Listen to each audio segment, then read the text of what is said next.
नमस्कार दोस्तों। आज हम मिलकर सॉल्व करने वाले हैं हरियाणा बोर्ड 2023 का सोशल साइंस का पेपर सेट ए। इस पूरे पेपर को हम सवाल दर सवाल समझेंगे ताकि न सिर्फ आपको जवाब पता चले बल्कि ये भी समझ आए कि एग्जाम में लिखना कैसे है। तो चलिए बिना किसी देरी के शुरू करते हैं। और हाँ, शुरू करने से पहले मैं बताना चाहूँगा कि ये जो पूरा हल आप देखने वाले हैं, इसे तैयार किया है श्री मुकेश कुमार जैन जी ने, जो अर्थशास्त्र के प्रवक्ता हैं। तो आप समझ सकते हैं कि जो भी जानकारी यहाँ मिलेगी वो एकदम सटीक और भरोसेमंद है। तो आज हम क्या क्या करने वाले हैं? सबसे पहले हम इतिहास के सवालों को देखेंगे, फिर राजनीति विज्ञान, उसके बाद भूगोल और आखिर में अर्थशास्त्र। और हाँ, अंत तक बने रहिएगा क्योंकि आखिर में मैं आपको एक ऐसी चीज के बारे में बताऊंगी जो आपकी तैयारी को और भी मजबूत कर देगी। तो चलिए सबसे पहले चलते हैं इतिहास की गलियों में। सेक्शन 1 है हिस्ट्री यानी इतिहास। देखते हैं कि इस सेक्शन में क्या क्या सवाल पूछे गए थे। चलिए फटाफट इन पहले 3 सवालों को देखते हैं। पहला सवाल, नील नदी का वरदान किसे कहते हैं? सही जवाब है मिस्र, क्योंकि इसी नदी की वजह से वहां इतनी महान सभ्यता बस पाई। दूसरा, ईसा मसीह के उपदेश किस ग्रंथ में हैं? वो है पवित्र बाइबल में। और तीसरा, महात्मा बुद्ध के बचपन का नाम क्या था? ये तो सबको पता होना चाहिए, उनका नाम था सिद्धार्थ। अगला सवाल महमूद गजनवी को लेकर है। अब इसमें एक बहुत जरूरी बात समझनी है। उसका मकसद भारत में कोई साम्राज्य बनाना नहीं था। नहीं, उसके 2 ही मुख्य उद्देश्य थे। पहला, भारत की बेशुमार दौलत को लूटना और दूसरा, इस्लाम धर्म का प्रचार करना। अब बात करते हैं मध्यकालीन यूरोपीय समाज की। सोचिए, ये समाज एक पिरामिड जैसा था। सबसे ऊपर थे पादरी वर्ग यानी चर्च से जुड़े लोग, उनके नीचे थे कुलीन वर्ग मतलब राजा, सामंत और योद्धा, और इस पिरामिड की बुनियाद थे किसान जो सबसे ज्यादा संख्या में थे और सबका पेट भरते। अच्छा, साम्राज्यवाद और उपनिवेशवाद, ये 2 शब्द अक्सर कंफ्यूज करते हैं, तो इसे आसान भाषा में समझते हैं।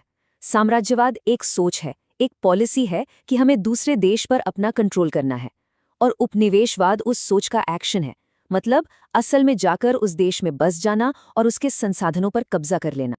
देखिए, 1857 की जो क्रांति हुई वो अचानक नहीं हुई थी।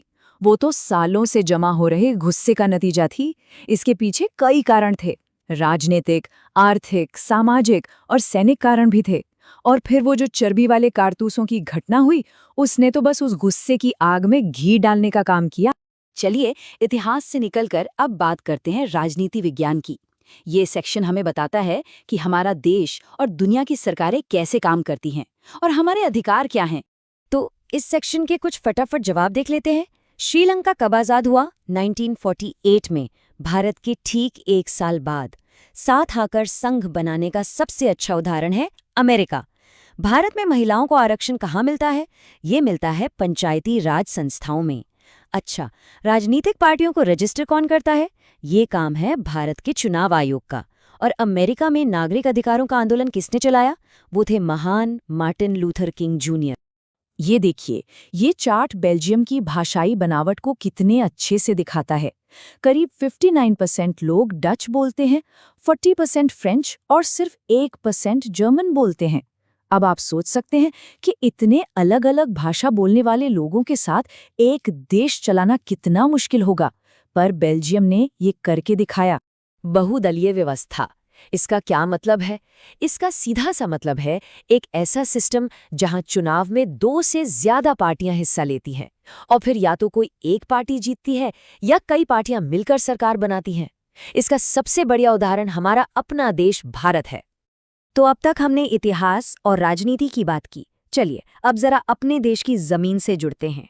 हमारा अगला सेक्शन है भूगोल, जिसमें हम भारत की मिट्टी, जमीन और खनिजों के बारे में जानेंगे। आइए भूगोल के कुछ जरूरी फैक्ट्स पर नजर डालते हैं। काली मिट्टी जो कपास के लिए बेस्ट मानी जाती है, वो सबसे ज्यादा महाराष्ट्र में मिलती है। पंजाब में जमीन खराब होने का एक बड़ा कारण है ओवर इरिगेशन, यानी जरूरत से ज्यादा सिंचाई। हमारे देश का करीब 30% हिस्सा पहाड़ों से घिरा है। काली मिट्टी को रेगुर मिट्टी भी कहते हैं और महाराष्ट्र के अलावा ये मध्य प्रदेश और गुजरात में भी खूब पाई जाती है। देखिए, खनिजों को समझना कितना आसान हो जाता है जब हम उन्हें ऐसे बांट देते हैं। 3 तरह के होते हैं। धात्विक, जिनमें धातु होती है जैसे लोहा, तांबा, सोना। फिर अधात्विक, जैसे अभ्रक, नमक, चूना पत्थर। और तीसरे हैं ऊर्जा खनिज, जिनसे हमें एनर्जी मिलती है, जैसे कोयला और पेट्रोलियम। अब बात करते हैं लौह अयस्क की, जिससे लोहा और स्टील बनता है। इसकी भी अलग अलग क्वालिटी होती है। सबसे बेस्ट क्वालिटी है मैग्नेटाइट, जिसमें 70% से भी ज्यादा लोहा होता है।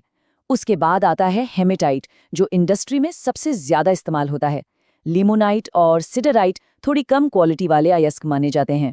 और अब हम आ गए हैं अपने आखिरी सेक्शन पर, अर्थशास्त्र।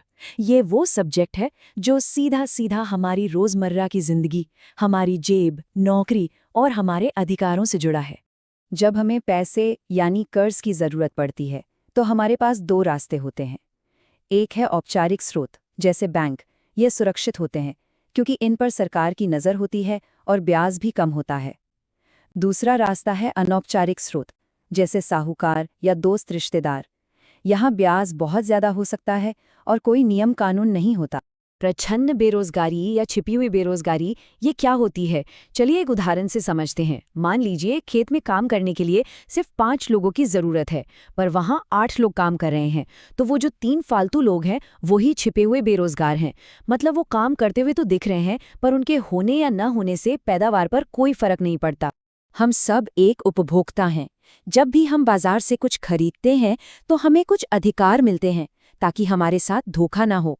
ये 5 मुख्य अधिकार हैं: सुरक्षा का अधिकार, सूचना पाने का अधिकार, चुनने का अधिकार, सुनवाई का अधिकार और अगर कुछ गलत हो तो निवारण यानी हर्जाना पाने का अधिकार।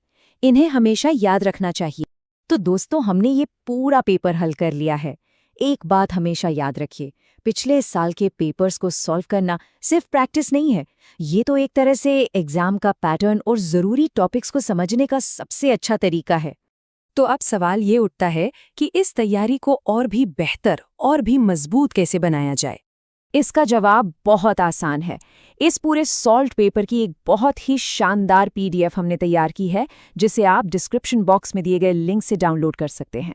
तो जाइए, उसे डाउनलोड कीजिए, अच्छे से रिवीजन कीजिए और एग्जाम में पूरे आत्मविश्वास के साथ जाइए।